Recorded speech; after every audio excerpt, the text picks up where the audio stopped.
Isang mapagpalang araw po sa inyong lahat. Celebrity Chika Time po muna tayo at may inihanda po akong chika para sa inyo. Tara po't magchika na po tayo.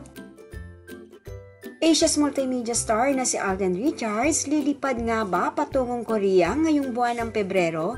Yes, mga maka-celebrity chika time, yan pong i-chika ko sa inyo na lubos rin pong usap-usapan sa social media ng mga netizens, lalong-lalo na nga po ng mga followers at supporters ni Alden.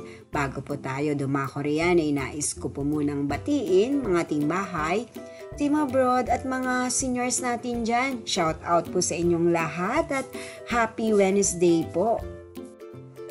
Narito po muna ang ilan sa latest pa-updates ni Maine at Alden. Si Maine nga po kanyang ibinahagi sa kanyang Instagram My Day na ang kanyang hairstylist na si Celeste Tobiera ay ginugupitan na naman nga po ang kanyang short hair na ayon nga po sa kanyang mga followers at supporters, short hair na nga, pinaigsi pa. Well, kahit ano naman nga po ang hairstyle ni Maine ay bagay na bagay pa rin po sa kanya. Samantala si Alden naman nga po sa kanyang Instagram My Day ay kanya naman nga pong ibinida ang kanyang bagong endorsement. At eto nga po ay ang Ceylon Tire na kung saan nga po ay kasakasama rin po niya rito ang beauty queen na si Catriona Gray.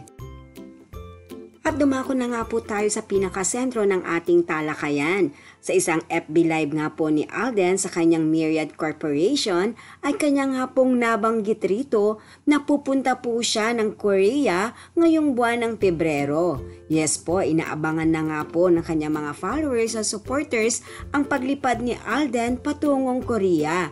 Well, ano kaya ang gagawin ni Alden sa Korea? Na kung hindi nga po raw mamamasyal o magre-relax o magbabakasyon ay paniguradong showbiz commitments na naman po ito.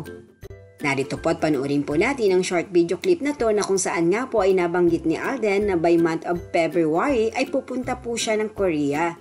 From Korea. Yun, nandyan din tayo sa February pero ano yun, ano lang, chill lang. Wala tayong work.